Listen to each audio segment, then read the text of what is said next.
എല്ലാവർക്കും PSC 5Gയുടെ പുതിയൊരു അധ്യായത്തിലേക്ക് സ്വാഗതം. എൻ്റെ പേര് ജനേഷ്. നമ്മൾ കഴിഞ്ഞ ക്ലാസ്സുകളിൽ കണ്ടുപിട്ടിയ സമയത്ത് നമ്മൾ പഠിച്ചത് എന്താണ്? നമ്മൾ ലോകത്തെ സ്വാധീനിച്ച വിപ്ലവങ്ങൾ എന്ന് പറയുന്ന 10ാം ക്ലാസ് SCRT ടെസ്റ്റ് ബേസ് ചെയ്തുള്ള 10ാം ക്ലാസ്സിലെ സാമൂഹ്യ ശാസ്ത്രം ഹിസ്റ്ററി വിഭാഗത്തിലെ ആദ്യത്തെ ചാപ്റ്റർ ആയിട്ടുള്ള ലോകത്തെ സ്വാധീനിച്ച വിപ്ലവങ്ങൾ എന്ന് പറയുന്ന പാഠഭാഗമാണ് നമ്മൾ പഠിച്ചത്. നമ്മൾ അതിലെ പ്രധാനപ്പെട്ട വിപ്ലവങ്ങളൊക്കെ പഠിച്ചു.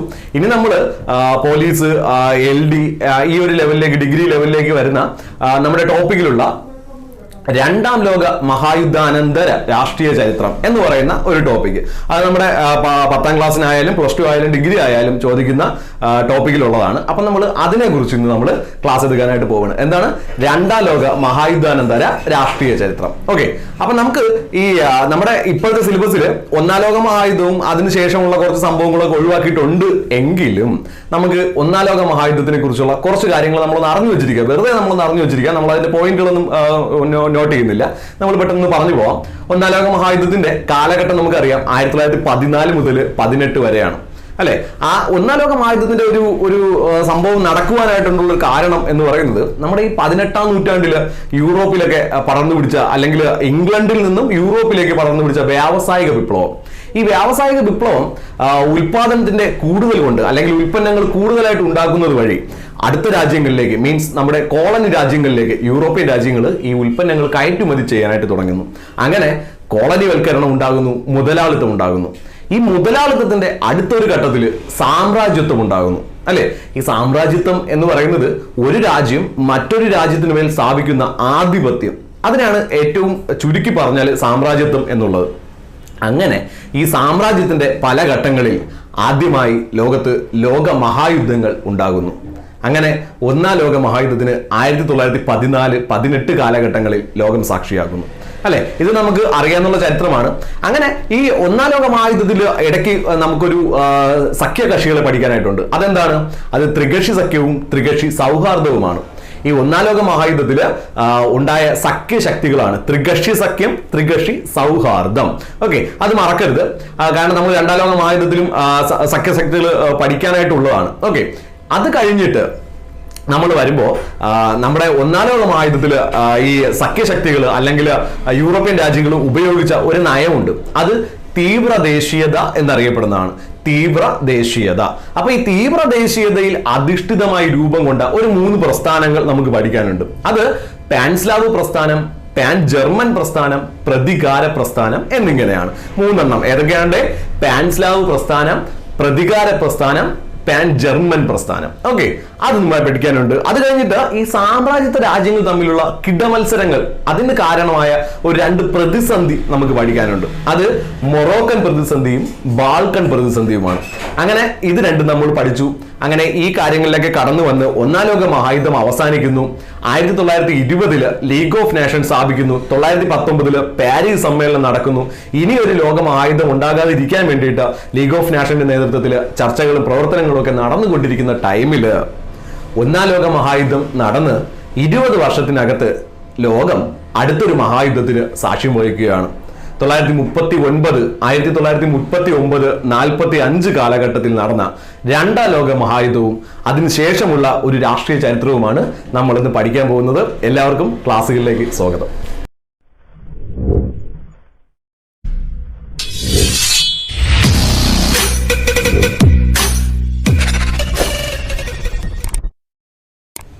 അപ്പൊ നമുക്ക് നമ്മുടെ ടോപ്പിക്കിലേക്ക് കടക്കാം.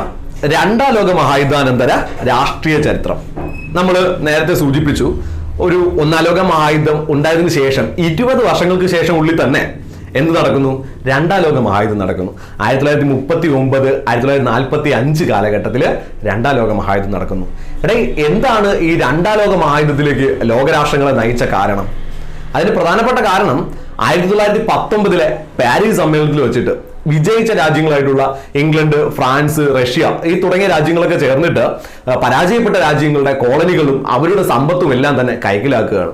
അങ്ങനെ ഈ പരാജയപ്പെട്ട രാജ്യങ്ങൾ അവരുടെ സമ്പത്ത് വർദ്ധിപ്പിക്കാൻ വേണ്ടിയിട്ട് പുതിയ പുതിയ രാജ്യങ്ങളെ ആക്രമിക്കാൻ തുടങ്ങുന്നു.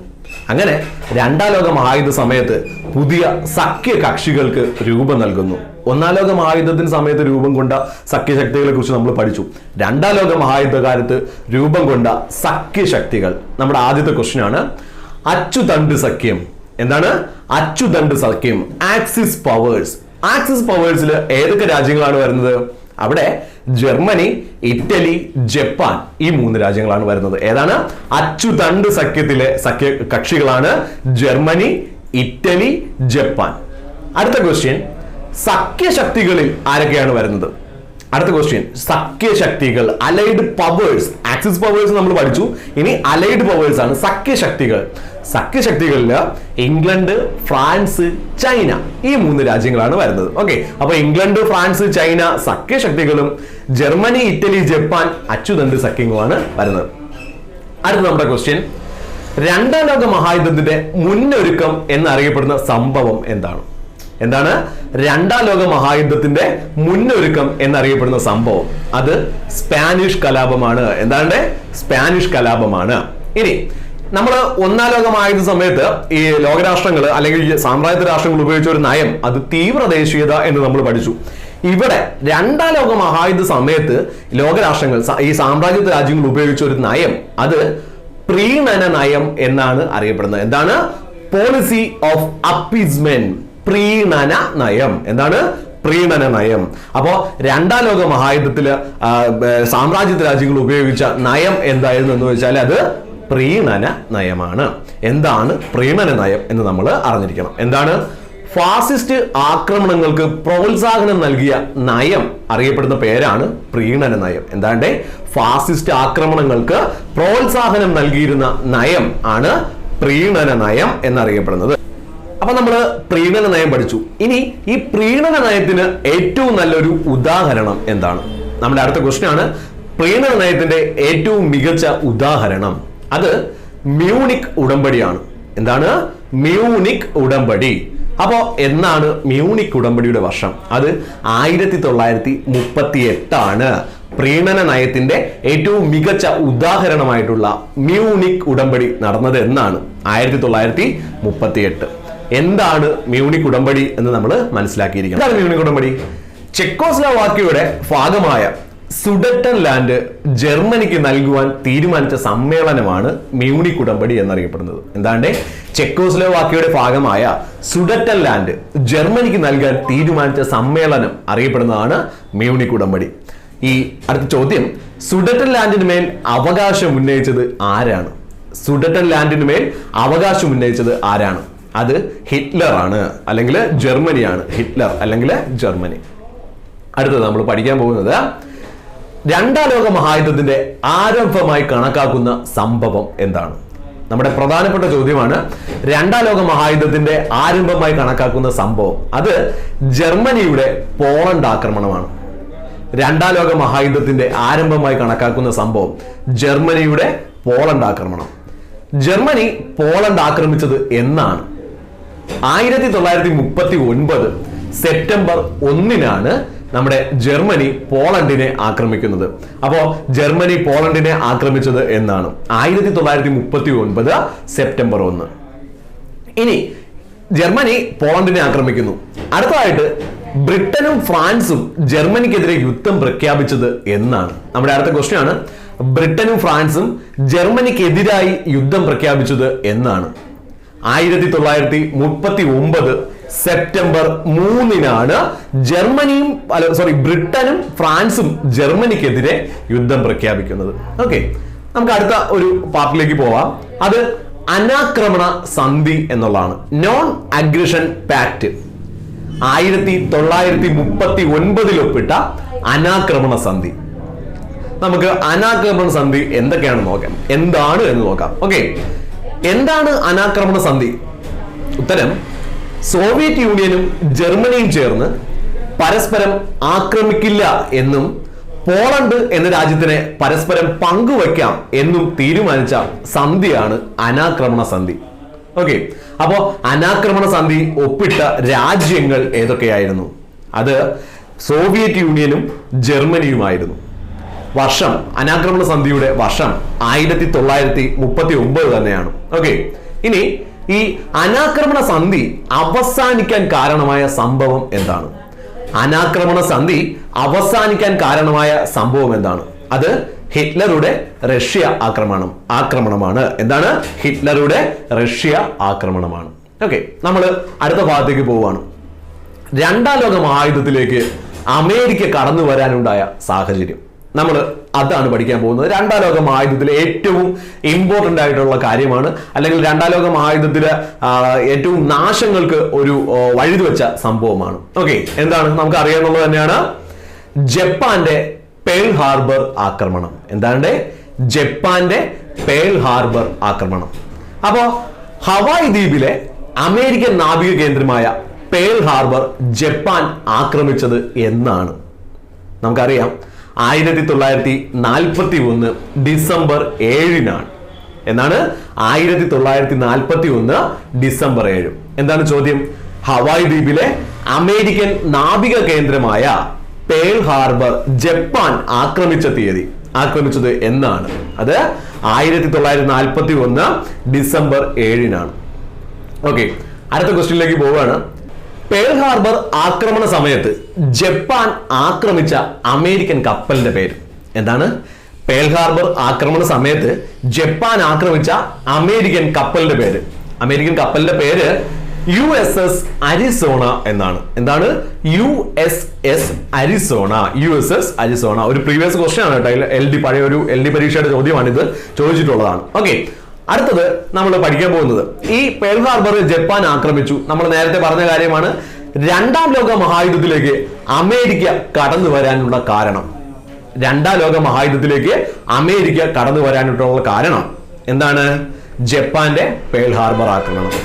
അങ്ങനെ ഇതാണ് നമുക്ക് അറിയാവുന്ന കാര്യമാണ്. അങ്ങനെ രണ്ടാം ലോക മഹായുദ്ധത്തിലെ ഏറ്റവും വിനാശകരമായ ഒരു കാര്യത്തിലേക്ക് നമ്മൾ കടക്കുകയാണ്. നമുക്ക് അറിയാവുന്ന കാര്യമാണ് ഹിരോഷിമ നാഗസാക്കി, അല്ലേ?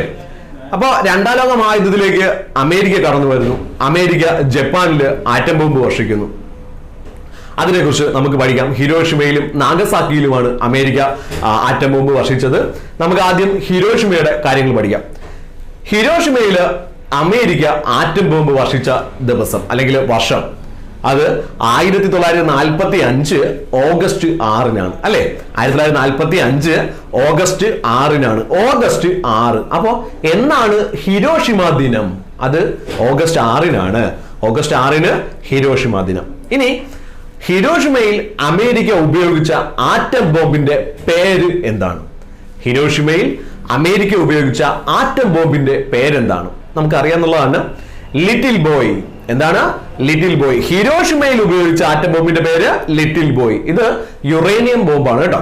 യുറേനിയം ബോംബാണ് നമ്മുടെ അമേരിക്ക ഹിരോഷിമയിൽ വിക്ഷേപിക്കുന്നത്, ലിറ്റിൽ ബോയ്. ഓക്കെ, ഇനി ഈ ലിറ്റിൽ ബോയ് എന്ന ആറ്റം ബോംബ് അമേരിക്ക ജപ്പാനിൽ അല്ലെങ്കിൽ ഹിരോഷിമയിൽ വിക്ഷേപിക്കാനായിട്ട് ഉപയോഗിച്ച യുദ്ധ വിമാനത്തിന്റെ പേര് എന്താണ്? ഹിരോഷിമയിൽ ആറ്റം ബോംബ് വർഷിച്ച യുദ്ധ വിമാനത്തിന്റെ പേര് എനലാഗോ B-29 എന്നാണ്. എന്താണ്? എനലാഗോ B-29.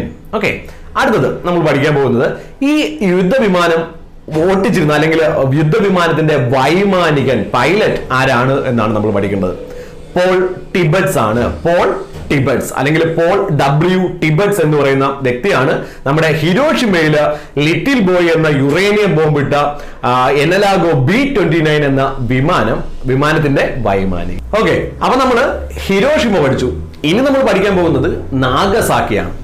നാഗസാക്കിയില് അമേരിക്ക, ജപ്പാനിലെ നാഗസാക്കിയില് അമേരിക്ക ആറ്റം ബോംബ് വർഷിച്ച ദിവസം 1945 ഓഗസ്റ്റ് 9-നാണ് നമ്മുടെ നാഗസാക്കിയില് അമേരിക്ക ആറ്റം ബോംബ് വർഷിക്കുന്നത്. അപ്പോ ഓഗസ്റ്റ് 9 എന്ത് ദിനമാണ്? നാഗസാക്കി ദിനമാണ്. ഇനി ഈ ഓഗസ്റ്റ് 9-ന് അമേരിക്ക ജപ്പാനിൽ ആറ്റം ബോംബ് വർഷിച്ച ആറ്റം ബോംബിന്റെ പേര് എന്താണ്? അത് ഫാറ്റ്മാൻ എന്നാണ്. എന്താണ്? ഫാറ്റ്മാൻ. ഫാറ്റ്മാൻ എന്നത് പ്ലൂട്ടോണിയം ബോംബാണ്. പ്ലൂട്ടോണിയം. ഓക്കെ, അപ്പൊ നാഗസാക്കിയിൽ വിക്ഷേപിച്ച ആറ്റം ബോംബിന്റെ പേര് ഫാറ്റ്മാൻ എന്നാണ്. നാഗസാക്കിയില് ഫാറ്റ്മാൻ എന്ന പ്ലൂട്ടോണിയം ബോംബ് ആറ്റം ബോംബ് വിക്ഷേപിക്കാനായിട്ട് അമേരിക്ക ഉപയോഗിച്ച വിമാനത്തിന്റെ പേര്, ആ വിമാനത്തിന്റെ പേര് ബോക്സ് കാർ എന്നാണ്. Box car. എന്താണ്? Box car.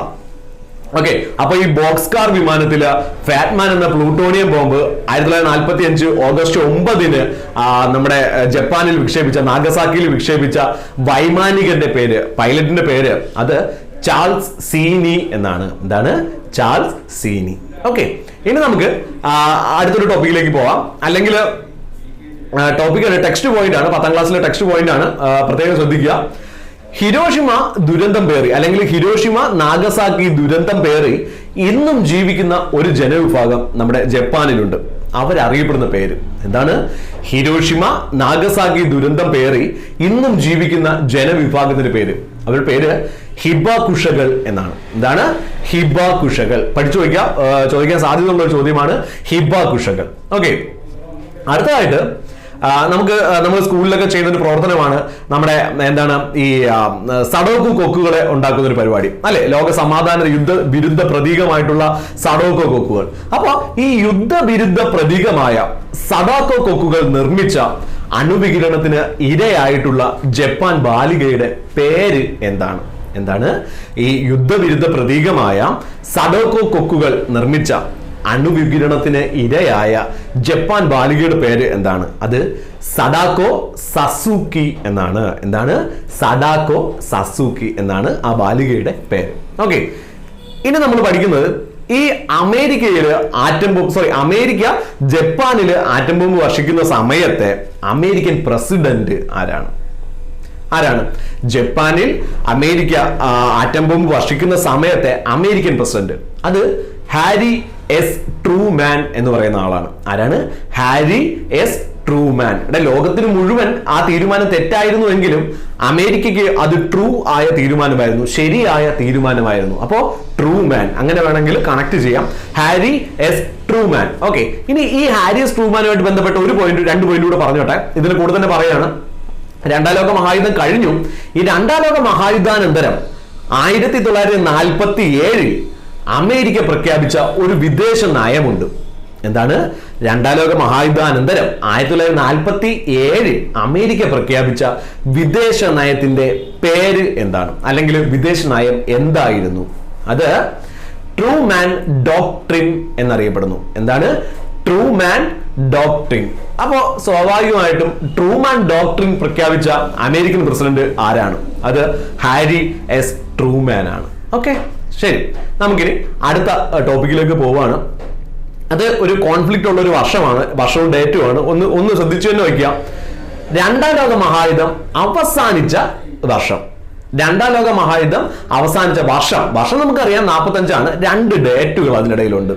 ഓക്കെ, 2ാം ലോക മഹായുദ്ധത്തില് ജപ്പാൻ കീഴടങ്ങുന്നത് ഓഗസ്റ്റ് 14-നാണ്. 1945 ഓഗസ്റ്റ് 14-ന് ജപ്പാൻ കീഴടങ്ങുന്നു, യുദ്ധം അവസാനിക്കുന്നു. അപ്പോ 2ാം ലോക മഹായുദ്ധം അവസാനിച്ചത് എന്നാണ് എന്ന് ചോദിച്ചാൽ 1945 ഓഗസ്റ്റ് 14-നാണ്. ഇനി ജപ്പാൻ കീഴടങ്ങിയ വർഷം, ഔദ്യോഗികമായി ജപ്പാൻ കീഴടങ്ങിയ വർഷം 1945 സെപ്റ്റംബർ 2-ആണ്. 1945 സെപ്റ്റംബർ 2-ആണ്. ആ 2 ഡേറ്റുകളും ഒന്ന് ശ്രദ്ധിക്കണം. കാരണം 2ാം ലോക മഹായുദ്ധത്തിന്റെ അവസാനം എന്നാണ് എന്ന് ചോദിച്ചാൽ 1945 ഓഗസ്റ്റ് 14-നാണ് കണക്കാക്കുന്നത്. യുദ്ധം അവസാനിക്കുന്നത് അന്നാണ്, ജപ്പാൻ കീഴടങ്ങൽ സമ്മതിക്കുന്നത് അന്നാണ്. പക്ഷേ ജപ്പാൻ ഔദ്യോഗികമായിട്ട് കീഴടങ്ങി എന്ന് സമ്മതിക്കുന്നത്, പരാജയം സമ്മതിക്കുന്നത് 1945 സെപ്റ്റംബർ 2-ആണ്. ഓക്കെ, അപ്പോ ഈ 2ാം ലോക മഹായുദ്ധത്തിൽ അവസാനം കീഴടങ്ങിയ രാജ്യം ഏതാണ്? 2ാം ലോക മഹായുദ്ധത്തില് അവസാനം കീഴടങ്ങിയ രാജ്യം അത് ജപ്പാനാണ്, നമുക്കറിയാം അല്ലെ. ഇനി ഈ 2ാം ലോക മഹായുദ്ധത്തില് ആദ്യം പരാജയം സമ്മതിച്ച രാജ്യം ഏതാണ്? ഇറ്റലിയാണ് ഉത്തരം. എന്താണ്? 2ാം ലോക മഹായുദ്ധത്തില് ആദ്യം പരാജയം സമ്മതിച്ച രാജ്യം അത് ഇറ്റലിയാണ്. ഇനി നമ്മൾ പഠിക്കാൻ പോകുന്നത് ഈ 2ാം ലോക മഹായുദ്ധത്തില് ഹിറ്റ്ലറുടെ കുറച്ച് ഇടപെടലുകളുണ്ട്. നമ്മൾ അത് പഠിച്ചു വെച്ചിരിക്കണം. അതിന്റെ കുറച്ച് രഹസ്യ നാമങ്ങളൊക്കെ ഉണ്ട്. അപ്പൊ അത് നമ്മൾ പഠിക്കേണ്ടതായിട്ടുണ്ട്. എന്താണ് ആദ്യത്തെ ചോദ്യം? ജർമ്മനിയുടെ ബ്രിട്ടൻ ആക്രമണത്തിന് ഹിറ്റ്ലർ നൽകിയ രഹസ്യ നാമം എന്താണ്? എന്താണ് ചോദ്യം? ജർമ്മനിയുടെ ബ്രിട്ടൻ ആക്രമണത്തിന് ഹിറ്റ്ലർ നൽകിയ രഹസ്യനാമം എന്താണ്? അത് ഓപ്പറേഷൻ സീ ലയൺ എന്നാണ്. എന്താണ്? ജർമ്മനിയുടെ ബ്രിട്ടൻ ആക്രമണത്തിന് ഹിറ്റ്ലർ നൽകിയ രഹസ്യനാമമാണ് ഓപ്പറേഷൻ സീ ലയൺ. ജർമ്മനി അടുത്തതായിട്ട് റഷ്യ ആക്രമിക്കുകയാണ്. ഓക്കെ, അപ്പൊ ജർമ്മനി റഷ്യയെ ആക്രമിക്കുന്ന സമയത്ത് ഹിറ്റ്ലർ നൽകിയ രഹസ്യനാമം എന്താണ്? ജർമ്മനിയുടെ റഷ്യൻ ആക്രമണ സമയത്ത് ഹിറ്റ്ലർ നൽകിയ രഹസ്യനാമം എന്താണ്? Operation Barbarossa. എന്താണ്? Operation Barbarossa. ഓക്കെ, ഇനി ഈ രണ്ടാം ലോക മഹായുദ്ധം കഴിഞ്ഞു. രണ്ടാം ലോക മഹായുദ്ധം കഴിഞ്ഞിട്ട് പിടിക്കപ്പെട്ട തടവുകാര് അധികം പേരും നാസി തടവുകാരാണ്. ഓക്കെ, അപ്പൊ ഈ രണ്ടാം ലോക മഹായുദ്ധത്തിൽ പിടിക്കപ്പെട്ട തടവുകാരെ, നാസി പ്രവർത്തകരെ വിസ്തരിച്ച സ്ഥലം ഏതാണ്? വിസ്തരിച്ച സ്ഥലം ന്യൂറംബർഗ് ആണ്. ഏതാണ്? ന്യൂറംബർഗ്. അപ്പൊ രണ്ടാം ലോക മഹായുദ്ധാനന്തരം പിടിക്കപ്പെട്ട നാസികളെ വിസ്തരിച്ച സ്ഥലം അറിയപ്പെടുന്ന പേര് ന്യൂറംബർഗ് എന്നാണ്. ഓക്കെ, ഇനി ഹിറ്റ്ലർ രണ്ടാം ലോക മഹായുദ്ധം എല്ലാ മഹായുദ്ധ സമയത്ത് ആത്മഹത്യ ചെയ്യുന്നുണ്ട്, നമുക്കറിയാം. അപ്പോ ഹിറ്റ്ലർ ആത്മഹത്യ ചെയ്ത വർഷം എന്നാണ് നമ്മൾ അറിഞ്ഞിരിക്കേണ്ട ഡേറ്റ് ആണ് 1945 ഏപ്രിൽ 30 ഹിറ്റ്ലർ ആത്മഹത്യ ചെയ്യുന്നത്. ഓക്കെ, ശരി. അങ്ങനെ രണ്ടാം ലോക മഹായുദ്ധമൊക്കെ കഴിഞ്ഞിങ്ങനെ നിൽക്കുന്ന ടൈമില്, അല്ലെങ്കിൽ രണ്ടാം ലോക മഹായുദ്ധം കഴിഞ്ഞു. ഈ രണ്ടാം ലോക മഹായുദ്ധത്തില് ആയുധ കച്ചവടം വഴി ഏറ്റവും കൂടുതൽ നേട്ടമുണ്ടാക്കിയ രാജ്യം ഏതാണ്? രണ്ടാം ലോക മഹായുദ്ധത്തിൽ ആയുധ കച്ചവടം വഴി ഏറ്റവും കൂടുതൽ നേട്ടം ഉണ്ടാക്കിയ രാജ്യം ഏതാണ്? അത് അമേരിക്കയാണ്. അമേരിക്ക. ഓക്കെ, അപ്പൊ ആയുധ കച്ചവടത്തിലൂടെ നേട്ടം ഉണ്ടാക്കിയത് അമേരിക്കയാണ്. അതുകൊണ്ട് തന്നെ അതുമായിട്ട് ബന്ധപ്പെട്ട ഒരു ചോദ്യമുണ്ട്. ജനാധിപത്യത്തിന്റെ ആയുധപുര എന്നറിയപ്പെടുന്ന രാജ്യം ഏതാണ്? എന്താണ് ജനാധിപത്യത്തിന്റെ ആയുധപുര എന്നറിയപ്പെടുന്നത്? അത് അമേരിക്കയാണ്. ഓക്കെ, ഇനി നമ്മളൊന്ന് പഠിച്ചു വെച്ചിരിക്കുക. ഈ രണ്ടാം ലോക മഹായുദ്ധ സമയത്തെ അമേരിക്കൻ പ്രസിഡന്റുമാർ ആരാണ്ട്? രണ്ടാം ലോക മഹായുദ്ധ സമയത്തെ അമേരിക്കൻ പ്രസിഡന്റുമാർ ഒരാൾ നമുക്ക് അറിയാം. ആരാണ്? ജപ്പാനില് അനുഭവം വിട്ട സമയത്ത് ആരാണ് എന്ന് നമ്മൾ പഠിച്ചു. അത് ഹാരി എസ് ട്രൂമാൻ ആണ്, അല്ലെ? അപ്പൊ രണ്ടാമത് ഒരാൾ കൂടെ ഉണ്ട്. ആരാണ്? ഫ്രാങ്ക്ലിൻ ഡി റൂസ്വെൽറ്റ് ആണ്. ആരാണ്? ഫ്രാങ്ക്ലിൻ ഡി റൂസ്വെൽറ്റ് ആണ്. അപ്പോ രണ്ടാം ലോക മഹായുദ്ധ സമയത്തെ അമേരിക്കൻ പ്രസിഡന്റുമാർ ആരൊക്കെയാണ്? ഫ്രാങ്ക്ലിൻ ഡി റൂസ്വെൽറ്റ് ആണ്, ഹാരി എസ് ട്രൂമാൻ ആണ്. ഓക്കെ, രണ്ടാം ലോക മഹായുദ്ധത്തിൽ ഏറ്റവും കൂടുതൽ ആൾനാശം ഉണ്ടായ രാജ്യം, ഏറ്റവും കൂടുതൽ പേര് തെറ്റിക്കുന്ന ഒരു ചോദ്യമാണ്. നമ്മൾ ഹിറ്റ്ലർ ഉണ്ടായിരുന്നു എന്ന് പറഞ്ഞ് ജർമ്മനി ഒരുപാട് ആക്രമണമൊക്കെ നടത്തിയെന്ന് പറഞ്ഞുകൊണ്ട് ജർമ്മനി എഴുതി വെക്കും. അല്ല, ചോദ്യം എന്താണ്? രണ്ടാം ലോക മഹായുദ്ധ സമയത്ത് ഏറ്റവും കൂടുതൽ ആൾനാശം ഉണ്ടായ രാജ്യം. ആൾനാശം ഉണ്ടായ രാജ്യമാണെങ്കിൽ ഒരു സംശയം കൊണ്ട് എഴുതിക്കോ, റഷ്യ ആണ് ഉത്തരം. റഷ്യ. എന്താണ്? റഷ്യ. ഓക്കെ, ശരി. അടുത്ത ടോപ്പിക്കിലേക്ക് പോവാം നമുക്ക്. ഓക്കെ, ഏറ്റവും പ്രധാനപ്പെട്ട ടോപ്പിക്കാണ് രണ്ടാം ലോക മഹായുദ്ധവുമായിട്ട് ബന്ധപ്പെട്ട, അല്ലെങ്കിൽ ആ ഒരു ടോപ്പിക്കുമായിട്ട് ബന്ധപ്പെട്ട ഏറ്റവും പ്രധാനപ്പെട്ട ചോദ്യം 2021 നമ്മുടെ ഇപ്പോൾ നടന്ന 12th ലെവൽ പ്രിലിമിനറി എക്സാമിന് ചോദിച്ച ഒരു ചോദ്യമാണ്. അധികം പേരും എഴുതാതിരുന്ന ഒരു ചോദ്യവുമാണ്. എന്താണ്? രണ്ടാം ലോക മഹായുദ്ധവുമായിട്ട് ബന്ധപ്പെട്ട പ്രമേയമാക്കിയ കലാസൃഷ്ടികൾ. അവിടെ 12th പ്രിലിമിനറിന് ചോദിച്ചത് ഒന്നാം ലോക മഹായുദ്ധവുമായിട്ട് ബന്ധപ്പെട്ട ഒരു സൃഷ്ടിയായിരുന്നു. ഇവിടെ വരുമ്പോൾ നമുക്ക് ഒന്നാം ലോക മഹായുദ്ധം പഠിക്കാനില്ല. അതുകൊണ്ട് നമ്മൾ രണ്ടാം ലോക മഹായുദ്ധവുമായിട്ട് ബന്ധപ്പെട്ട കലാസൃഷ്ടികൾ പഠിക്കുകയാണ്. 10ാം ക്ലാസ്സിലെ പാഠപുസ്തകത്തിൽ ഒരു ബോക്സിനകത്ത് കൊടുത്തിട്ടുള്ളതാണ്. ഉറപ്പായിട്ടും പഠിച്ചിരിക്കേണ്ടതാണ്. ചോദ്യം വരാൻ സാധ്യതയുണ്ട്. ഓക്കെ, ആദ്യം നമ്മൾ പഠിക്കാൻ പോകുന്നത് നമുക്ക് എല്ലാവർക്കും അറിയുന്നുള്ള പിക്കാസോയുടെ ഗോർണിക്ക എന്ന് പറയുന്ന ചിത്രം. രണ്ടാം ലോക മഹായുദ്ധത്തിനെ ആസ്പദമാക്കി ഗോർണിക്ക വരച്ചത് ആരാണ്? ഗോർണിക്ക എന്ന ചിത്രം വരച്ചത് ആരാണ്? അത് പിക്കാസോയാണ്. ഓക്കെ, അടുത്തത് രണ്ടാം ലോക മഹായുദ്ധത്തിനെ ആസ്പദമാക്കി മണി മുഴങ്ങുന്നത് ആർക്ക് വേണ്ടി? എന്താണ്? മണി മുഴങ്ങുന്നത് ആർക്ക് വേണ്ടി എന്ന നോവൽ എഴുതിയത് ആരാണ്? രണ്ടാം ലോക മഹായുദ്ധത്തിനെ ആസ്പദമാക്കി മണി മുഴങ്ങുന്നത് ആർക്ക് വേണ്ടി എന്ന നോവൽ എഴുതിയത് ആരാണ്? അത് ഏണസ്റ്റ് ഹെമിംഗ്വേ ആണ്. ഏണസ്റ്റ് ഹെമിംഗ്വേയുടെ നോവലാണ് മണി മുഴങ്ങുന്നത് ആർക്ക് വേണ്ടി. ഓക്കെ, ഇനി നമ്മൾ പഠിക്കാൻ പോകുന്നത് സിനിമകളാണ്. രണ്ടാം ലോക മഹായുദ്ധവുമായിട്ട് ബന്ധപ്പെട്ട് നിർമ്മിക്കപ്പെട്ട അല്ലെങ്കിൽ സംവിധാനം ചെയ്യപ്പെട്ട ചലച്ചിത്രങ്ങളാണ് ഇനി നമ്മൾ പഠിക്കാൻ പോകുന്നത്. ആദ്യം നമ്മൾ പഠിക്കാൻ പോകുന്നത് ആന്ദ്രേ വൈദ എന്ന് പറയുന്ന സംവിധായകന്റെ പേരോർത്ത് വെക്കുക. Andrzej Wajda. ആന്ദ്രേ വൈദയുടെ സിനിമാ ത്രയങ്ങൾ 3 ഉണ്ട്. ആന്ദ്രേ വൈദയുടെ സിനിമാ ത്രയങ്ങൾ 3. Generation, canal, ashes and diamond. എന്താണ്? 3 സിനിമകൾ. ആന്ദ്രേ വൈദയുടെ 3 സിനിമകൾ. Generation, canal, ashes and diamond. Okay, പഠിച്ചു വെക്കുക. അടുത്തത് ആരാണ്? ഡേവിഡ് ലീൻ എന്ന് പറയുന്ന സംവിധായകന്റെ, ഡേവിഡ് ലീൻ എന്ന് പറയുന്ന സംവിധായകന്റെ the bridge on the river Kwai. The bridge on the river Kwai. Okay, അപ്പൊ ഡേവിഡ് ലീന്റെ the bridge on the river Kwai. അടുത്തത് നമുക്ക് എല്ലാവർക്കും അറിയാവുന്നതാണ് ചാർലി ചാപ്ലിന്റെ the great dictator. Charlie Chaplin സംവിധാനം ചെയ്ത ദി ഗ്രേറ്റ് ഡിക്റ്റേറ്റർ. ഓക്കെ, അടുത്ത സിനിമ അലൻ റെനെ സംവിധാനം ചെയ്ത ഹിരോഷിമ മോൺ അമോർ എന്ന് പറയുന്ന ചിത്രമാണ്. എന്താണ്? അലൻ റെനെ സംവിധാനം ചെയ്ത ഹിരോഷിമ മോൺ അമോർ.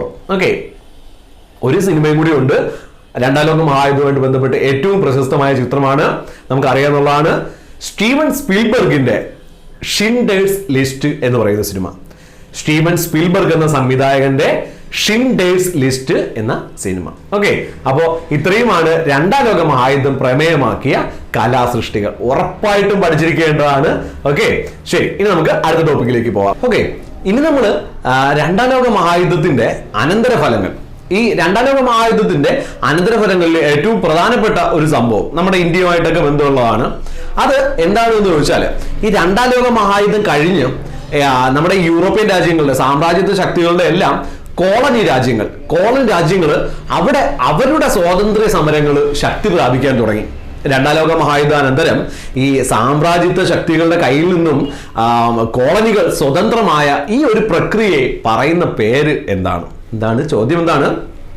രണ്ടാം ലോക മഹായുദ്ധാനന്തരം സാമ്രാജ്യത്വ ശക്തികളിൽ നിന്നും കോളനികൾ സ്വാതന്ത്ര്യം പ്രാപിച്ച ഈ ഒരു പ്രക്രിയയെ പറയുന്ന പേര് അത് അപകോളനീകരണം എന്നാണ്. അപ്പോൾ എന്താണ് അപകോളനീകരണം എന്ന് നമ്മൾ അറിഞ്ഞിരിക്കണം. എന്താണ്?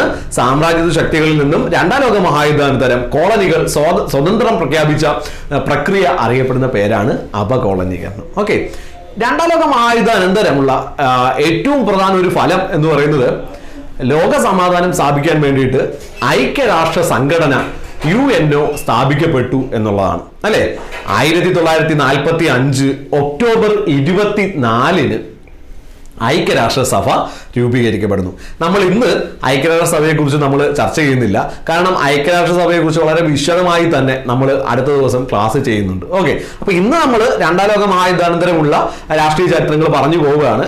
ഐക്യരാഷ്ട്രസഭ, ചേരിചേരായ്മ, ഈ കാര്യങ്ങളെല്ലാം ഉൾപ്പെടുത്തിക്കൊണ്ട് നമ്മൾ വളരെ വ്യക്തമായിട്ടുള്ള ഒരു വീഡിയോ വരുന്ന ദിവസങ്ങളിൽ തന്നെ അപ്ലോഡ് ചെയ്യുന്നതാണ്. ഓക്കെ, അങ്ങനെ ഈ നമ്മുടെ രണ്ടാം ലോക മഹായുദ്ധാനന്തരം ഇനി മറ്റൊരു മഹായുദ്ധം ഉണ്ടാകരുത് എന്നുള്ള ഒരു ചർച്ചയുടെ മേലിൽ ഐക്യരാഷ്ട്രസഭ സ്ഥാപിക്കുന്നു.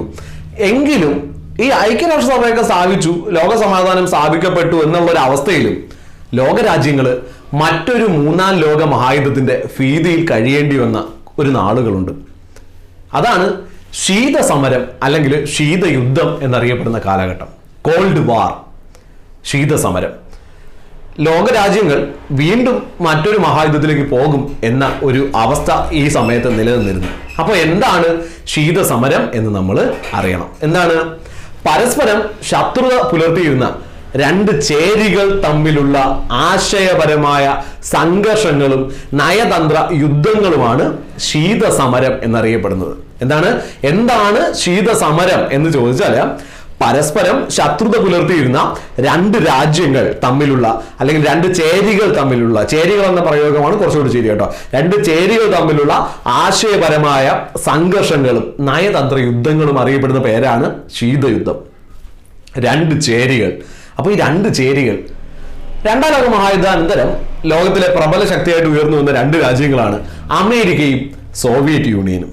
ഓക്കെ, അപ്പൊ ഈ രണ്ട് ചേരികൾ എന്ന് ഉദ്ദേശിക്കുന്നത് ഈ രണ്ട് രാജ്യങ്ങളെയാണ്. അമേരിക്ക മുതലാളിത്ത വ്യവസ്ഥിതിക്ക് ഊന്നൽ നൽകിയപ്പോൾ സോവിയറ്റ് യൂണിയൻ സോഷ്യലിസ്റ്റ് വ്യവസ്ഥിതിക്ക് ഊന്നൽ നൽകി. ലോകരാജ്യങ്ങളെല്ലാം തന്നെ ഈ രണ്ട് ചേരിയിലേക്ക് ചേരാൻ തുടങ്ങി.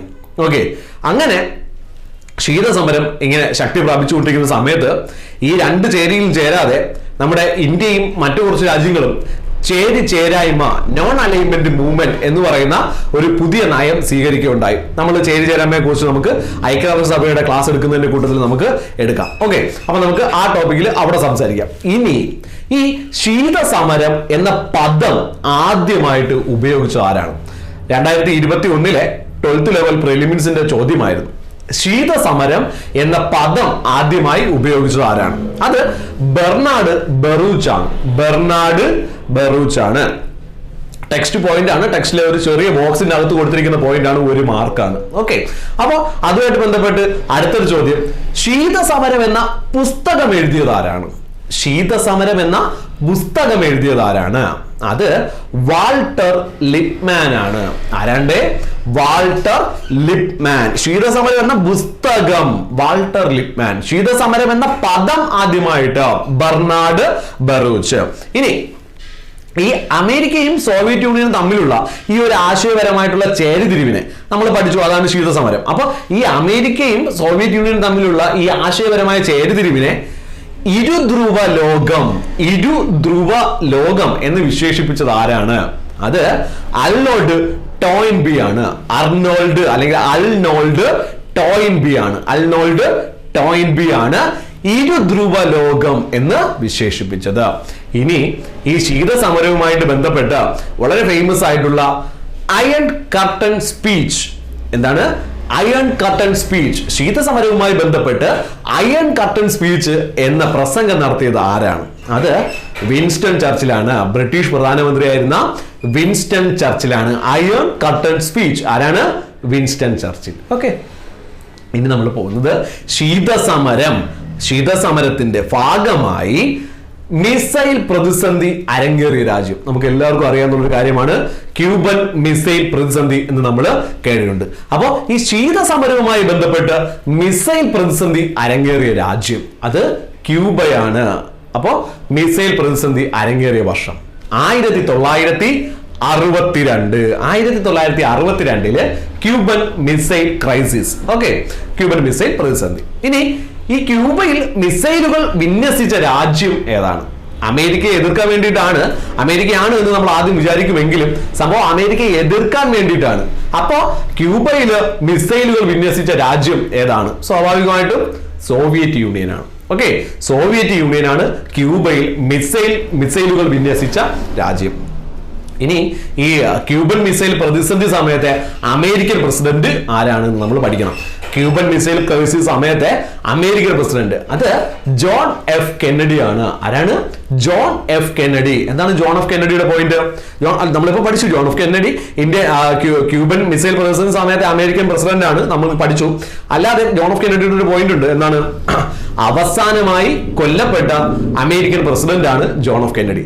അവസാനമായി കൊല്ലപ്പെട്ട അമേരിക്കൻ പ്രസിഡന്റ് ആണ് ജോൺ എഫ് കെന്നഡി. ഓക്കെ, അങ്ങനെ ഈ ക്യൂബൻ മിസൈൽ ക്രൈസിസ് ഒക്കെ നടന്നുകൊണ്ടിരിക്കുന്ന സമയത്ത്, അല്ലെങ്കിൽ ക്യൂബൻ മിസൈൽ ക്രൈസിസ് കഴിഞ്ഞു, ഈ രണ്ട് ചേരികളും തമ്മിൽ പ്രശ്നങ്ങളൊക്കെ നടന്നുകൊണ്ടിരിക്കുന്ന സമയത്ത് ഒരു 1990-91 കാലഘട്ടത്തിൽ ശീതസമരം അതിന്റെ അവസാന ഘട്ടത്തിലേക്ക് കടക്കുകയാണ്.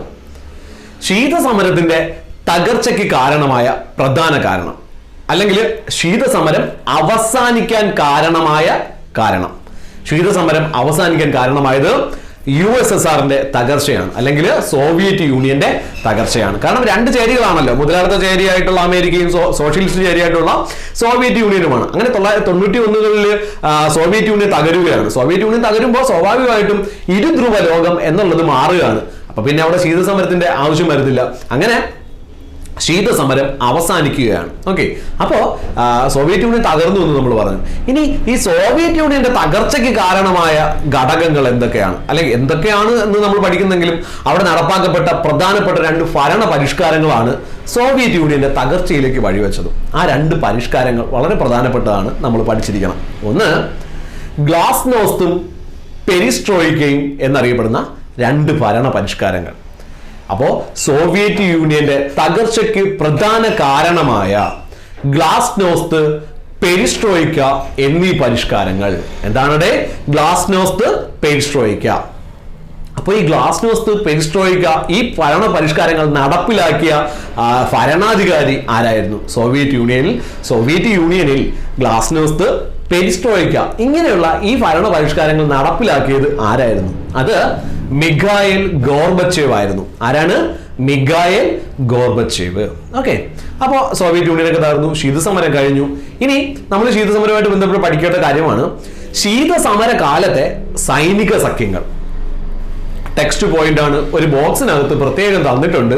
അപ്പോ അത് നമ്മൾ പഠിക്കേണ്ടതാണ്. ശീതസമര കാലത്തെ സൈനിക സഖ്യങ്ങൾ 4 എണ്ണം ഉണ്ട്. NATO, SEATO, CENTO, Warsaw pact. എന്താണ്? NATO, SEATO, CENTO, Warsaw pact. Okay, ഈ നാറ്റോ, സീറ്റോ, സെന്റോ ഇത് മൂന്നും തന്നെ അമേരിക്കയും മറ്റ് സഖ്യകക്ഷികളും ചേർന്ന് കരാറിൽ ഒപ്പുവെച്ച സൈനിക ശക്തികളാണ്. കരാറിൽ ഒപ്പിട്ടതാണ്. മറ്റത് വാൾസ പാക്ട് മാത്രം സോവിയറ്റ് യൂണിയന്റെ നേതൃത്വത്തിൽ നടന്നതാണ്. ഓക്കെ, അപ്പൊ നമുക്ക് ഈ നാറ്റോ, സീറ്റോ, സെന്റോ, വാൾസോയെ കുറിച്ചൊരു ചെറിയൊരു വിവരണം കൂടി ആവശ്യമായിട്ടുണ്ട്. അതുകൂടി പറയുകയാണ്. നാറ്റോ ഓക്കെ, നാറ്റോ എന്ന് പറയുന്നത് 1949 ഏപ്രിൽ 4-നാണ് സ്ഥാപിക്കപ്പെടുന്നത്. 1949 ഏപ്രിൽ 4-നാണ് സ്ഥാപിക്കപ്പെടുന്നത്. ഇതിന്റെ ആസ്ഥാനം എന്ന് പറയുന്നത് ബ്രസൽസ് ആണ്. ബെൽജിയത്തിലെ ബ്രസൽസ് ആണ് നാറ്റോയുടെ ആസ്ഥാനം. അംഗസംഖ്യ അല്ലെങ്കിൽ അംഗരാഷ്ട്രങ്ങളുടെ എണ്ണം 30 ആണ്. 30 അംഗരാഷ്ട്രങ്ങളാണ് ഇതിലുള്ളത്. ഓക്കെ, അപ്പൊ ഈ നാറ്റോയുമായിട്ട് ബന്ധപ്പെട്ട ഒരു പ്രധാനപ്പെട്ട ചോദ്യമുണ്ട്. അതിങ്ങനെയാണ്: വടക്കൻ അറ്റ്ലാന്റിക് ഉടമ്പടി പ്രകാരം, എന്താണ്? വടക്കൻ അറ്റ്ലാന്റിക് ഉടമ്പടി പ്രകാരം പ്രവർത്തിക്കുന്ന സംഘടന ഏതാണ്? വടക്കൻ അറ്റ്ലാന്റിക് ഉടമ്പടി പ്രകാരം പ്രവർത്തിക്കുന്ന സംഘടനയാണ് നാറ്റോ. ഓക്കെ, ഇനി അതിന്റെ കൂടെ ഉള്ളൊരു ചോദ്യം: 2019 നാറ്റോയുടെ സമ്മേളന വേദി. 2019 നാറ്റോയുടെ സമ്മേളന വേദി ലണ്ടൻ ആണ്. എന്താണ്? ലണ്ടൻ. ഓക്കെ, അങ്ങനെ നാറ്റോ കഴിഞ്ഞു. ഇനി നമ്മൾ സീറ്റോയിൽ വരികയാണ്. സീറ്റോ, SEATO, സീറ്റോ 1954 മനിലയിലാണ് നിലവിൽ വരുന്നത്.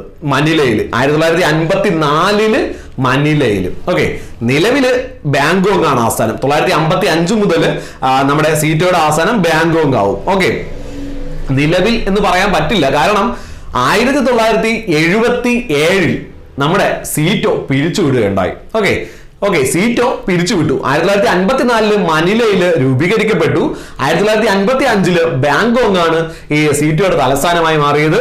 പിന്നീട് 1977 സീറ്റോ പിരിച്ചുവിടുകയുണ്ടായി. ഓക്കെ, നാറ്റോ കഴിഞ്ഞു, സീറ്റോ കഴിഞ്ഞു. അടുത്ത സെന്റോ, CENTO, സെന്റോ എന്ന് പറയുന്നത് 1955 അങ്കാറയിലാണ് സ്ഥാപിക്കപ്പെടുന്നത്. അങ്കാറ തുർക്കിയിലാണ്. അങ്കാറയിൽ സ്ഥാപിക്കപ്പെടുന്നു. 1979 ഈ നമ്മുടെ എന്താണ് സെന്റോ പിരിച്ചുവിടുന്നു. ഓക്കെ, അത്രയേ ഉള്ളൂ സെന്ററുമായിട്ട് ബന്ധപ്പെട്ട്. അങ്ങനെ അടുത്ത നമ്മൾ പഠിക്കാൻ പോകുന്നത് വാൾസ പാക്ട് ആണ്. വാൾസ പാക്ട് 1955 പോളണ്ടിലെ വാൾസയിൽ വെച്ചാണ് നമ്മുടെ ഈ വാൾസ പാക്ട് ഒപ്പിടുന്നത്. 1955 നാറ്റോ സഖ്യത്തിന് ബദലായി രൂപം കൊണ്ട കമ്മ്യൂണിസ്റ്റ് രാജ്യങ്ങളുടെ സംഘടന ഏതാണ്? എന്താണ്? വളരെ പ്രധാനപ്പെട്ട ഒരു ചോദ്യമാണ്. നാറ്റോ സഖ്യത്തിന് ബദലായി രൂപം കൊണ്ട കമ്മ്യൂണിസ്റ്റ് രാജ്യങ്ങളുടെ സംഘടന ഏതാണ്? ഏതാണ്ട് വാൾസ പാക്ട് ആണ്. 1955 വാൾസ പാക്ട് ആണ്. 1991 വാൾസ പിരിച്ചുവിടുകയാണ്. വാൾസ സഖ്യങ്ങള് പിരിച്ചുവിടുകയാണ്. ഓക്കെ, അപ്പൊ ഇത്രയുമാണ് നമ്മുടെ ഈ 2ാം ലോക മഹായുദ്ധാനന്തര രാഷ്ട്രീയ ചരിത്രം എന്ന് പറയുന്ന ഒരു ടോപ്പിക്കിൽ വരുന്നത്. ഓക്കെ, ഇനിയും കാര്യങ്ങളുണ്ട്. നമ്മൾ ഐക്യരാഷ്ട്രസഭ, ചേരിചേരായ്മ അല്ലെങ്കിൽ മറ്റ് സംഘടനകൾ, അവരുടെ രാഷ്ട്രീയ സാമ്പത്തിക സ്ഥിതിയൊക്കെ ഉണ്ട്. അപ്പൊ അത് നമ്മൾ വരുന്ന ക്ലാസ്സുകളിൽ വളരെ ഡീറ്റെയിൽ ആയിട്ട് നമുക്ക് പഠിക്കാം. ഇതുവരെ പറഞ്ഞ കാര്യങ്ങൾ നമ്മുടെ ഈ 2ാം ലോക മഹായുദ്ധാനന്തര രാഷ്ട്രീയ ചരിത്രം എന്ന് പറയുന്ന ഈ ഒരു ടോപ്പിക്ക് കിട്ടാവുന്ന അത്രയും പോയിന്റുകൾ ഞങ്ങൾ കളക്ട് ചെയ്ത് നിങ്ങൾക്ക് മുന്നിലേക്ക് എത്തിച്ചിരിക്കുകയാണ്. ഓക്കെ, അപ്പോൾ ഇത് വളരെ ക്ലിയർ ആയിട്ട് പഠിക്കുക. കാരണം എല്ലാ പരീക്ഷയ്ക്കും ഉള്ളതാണ്. ഏതാണ്? നമ്മുടെ 10th level, +2 level, degree level, ഈ പരീക്ഷയ്ക്ക് എല്ലാം ചോദിക്കുന്ന ടോപ്പിക്കാണ്. ഇതിനകത്ത് നിന്ന് തന്നെയായിരിക്കും ക്വസ്റ്റ്യൻ വരുന്നത്. നമ്മൾ 10ാം ക്ലാസ്സിലെ 9ാം ക്ലാസ്സിലേക്ക് പാഠപുസ്തകത്തിൽ നിന്ന് പൂർണ്ണമായിട്ടും ഇതിലുള്ള ചോദ്യങ്ങൾ എടുത്തിട്ടുണ്ട്. ഓക്കെ, അപ്പോൾ വളരെ നന്നായിട്ട് പഠിക്കുക. പരീക്ഷയൊക്കെ അടുത്തുകൊണ്ടിരിക്കുകയാണ്. ഉറപ്പായിട്ടും നല്ല റാങ്കുകൾ മേടിക്കാൻ കഴിയും, ജോലിയിൽ കയറാൻ കഴിയും എല്ലാവർക്കും. അപ്പോൾ ഉറപ്പായിട്ടും നമ്മുടെ ചാനൽ നിങ്ങൾ ഫോളോ ചെയ്യുക. ഓക്കെ, പുതിയ ക്ലാസ്സുകൾ നമ്മൾ അപ്ഡേറ്റ് ചെയ്യുന്നതാണ്. ഓക്കെ, അപ്പോൾ ഇനി അടുത്ത അധ്യായത്തിൽ നമുക്ക് കാണാം. ഓക്കെ, എല്ലാവർക്കും നമസ്കാരം. എൻ്റെ പേര് ജനേഷ്.